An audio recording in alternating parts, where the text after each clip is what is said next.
Šta je to Crna Gora? Ko tu živi? Crna Gora je veoma stara država. Njen državno-pravni kontinuitet seže nekih 950 godina unazad. Prvi put se odvojila i postala samostalna neke daleke 1042. godine. Od tada je u Crnoj Gori prošle su 4 njene velike dinastije značajne, koje su nam ovdje dale jedno briljantno istorijsko nasleđe koje se ogleda u izvanrednoj tradiciji pismenosti i kulture na ovom području. To je jedan segment, a drugi segment, oni su nas naučili da nikoga ne mrzimo, da sa svim ljudima razgovaramo i te prema tome Crna Gora je zaista amalgam. Jedan plemeniti amalgam, plemenito prožimanje 3 velika civilizacijska kruga koja su se tu na ovim prostorima. U jednom trenutku je taj susret bio krvav, ali u drugom je bio, da kažem, strastan, ljubavnički poljubac. I mi želimo da to prožimanje vidimo kao poljubac, a nikako kao krv. Znači, mi jesmo proizvod 3 velika, dakle, civilizacijska kruga, pravoslavlja, katoličanstva i islama na ovom području. Mi ne razlikujemo ljude po vjeri i naciji. Mi želimo da razlikujemo ljude, tako su to i stari Crnogorci radili, dakle, na ljude i neljude. Treća kategorija kod nas ne postoji. Što se tiče Liberalnog saveza, naš politički program se može svesti na jednu jedinu rečenicu, a ta rečenica otprilike glasi: slobodan pojedinac, slobodan narod, samostalna Crna Gora, neograničena privatna svojina, slobodno tržište i liberalna građanska demokratija u Crnoj Gori. Vi ste jaka stranka, ovdje imate u parlamentu jak klub. Jeste, veoma smo jaka stranka, zapravo najuticajnija smo opoziciona stranka u Crnoj Gori. Ali vas moram podsjetiti da naš trenutni brojčani odnos u parlamentu ne odgovara stvarnom stanju, jer mi smo u parlamentu, dakle sada od 85 poslanika, mi držimo 13 poslaničkih mjesta, ali to nije rezultat izbora, to je rezultat volje vladajuće stranke, jer ona nam je dala tačno toliko dakle, poslaničkih mjesta, odnosno glasova, koliko to njoj u ovom trenutku odgovara. Naša realna snaga je mnogo veća na terenu. Da li to znači da ste vi protiv toga da su Crnogorci Srbi? Ne, čujte, problem je veoma složen i ja ću ga pokušati elaborirati samo u nekoliko rečenica. Pazite, 918. godine Crna Gora nije odustala od svoje državnosti. Njoj je ta državnost oteta, uzeta. Crna Gora je 918. uništena, zahvaljujući vojnoj srpskoj okupaciji koja je tu bila prisutna. Mora se shvatiti da je kroz djelovanje Crnogorske pravoslavne crkve, samostalne Crnogorske pravoslavne crkve, koja je proizašla iz krila Srpske pravoslavne crkve, jer pravoslavlje na ove prostore dolazi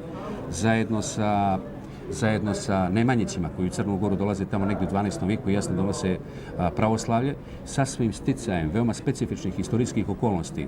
Na samom početku 17. vijeka Crnogorska crkva se izdvaja iz krila Srpske pravoslavne crkve i formira se kao posebna Crnogorska pravoslavna crkva, a njena suština je u tome da ona zapravo vodi oslobodilačku borbu protiv Turske imperije. Dakle, u Crnoj Gori je sinonim pravoslavlje i srpstvo, a trik je nastao tek u drugoj polovini 19. vijeka, kada je konstituisan taj veliki srpski projekat pod nazivom Načrtanije. Od tada u Crnoj Gori djeluje čitavi niz agenata, agentura radi u Crnoj Gori i tako dalje, i od tada se srpstvo u smislu pravoslavlja želi pretočiti u nacionalni korpus Crnogoraca. Dakle, Crnogorci nisu Srbi, ja nisam Srbin. Jasno da poštujem sve Srbe koji tu žive. Ali vi govorite srpski, jeste pravoslavac? Ne, ja govorim crnogorskim jezikom i smatram da imam pravo da jezik kojim ja govorim... Pa kako se razumemo? Ja govorim jedan... Pa jeste, u tome je stvar... Beogradski jezik. Tako je, ne. Stvar jeste u tome što mi govorimo jedan jezik. Dakle, i Srbi, i Hrvati, i Crnogorci, i Muslimani govore jedan jezik. I sa lingvističkog aspekta tu nema nikakve tajne, nikakvog problema. Ali što se tiče imenovanja jezika, to je politički problem. Preko te sintagme srpski jezik zapravo se vrši asimilacija Crnogorskog nacionalnog korpusa. Mi smo potpuno svjesni. Definišete mi naciju? Mi u Liberalnom savezu naciju definišemo u potpuno modernom smislu. Dakle, mi se stidimo što smo prinuđeni da govorimo o tim kategorijama. Ko je Crnogorac, ko je Srbin, ko je Slovenac, Hrvat, ne znam, bilo ko, ali nažalost okruženje nas tjera na to jednostavno da bi se razumjeli. Mi moramo da upotrebljavamo i izraze te nacionalnih podjela. Mi u Liberalnom savezu naciju doživljavamo u jednom sasvim modernom smislu. Te prema tome, za mene je Crnogorac Svaki čovjek koji živi na teritoriji Crne Gore, koji poštuje državu Crnu Goru i poštuje njene zakone, bez obzira da li on suštinski Srbin, Hrvat, Crnogorac, musliman i tako dalje, to nema značaja. Dakle, mi naciju ne doživljavamo kao etničku kategoriju, niti kao etničku pripadnost. Nego kao, reč je prevashodno o državi, o jednoj zajedničkoj kući u kojoj se živi.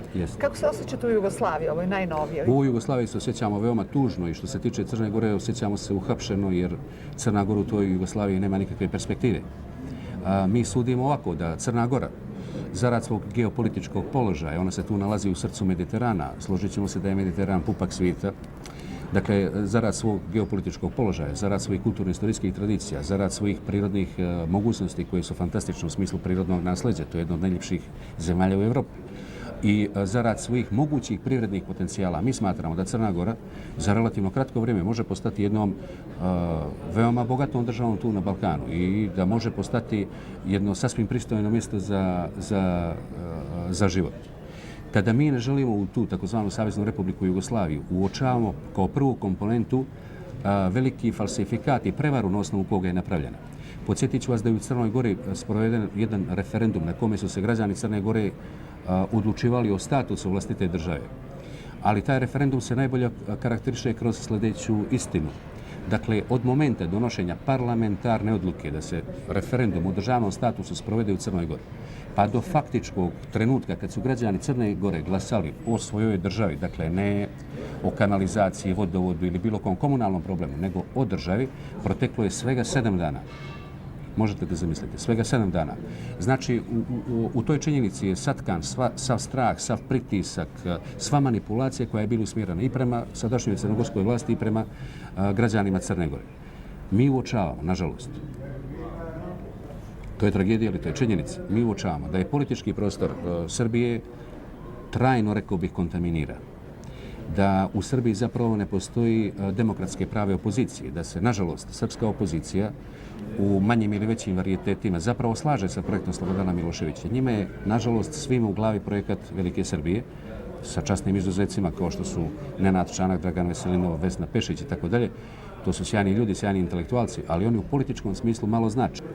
Čujte, ako se njemačkom narodu desi u određenom trenutku, recimo da povjeruje jednom kaplaru pa postane kolektivni ubica, čujte, jednom narodu koji je imao Kanta, Schillera, Heinea, Tomasa Manna, jel?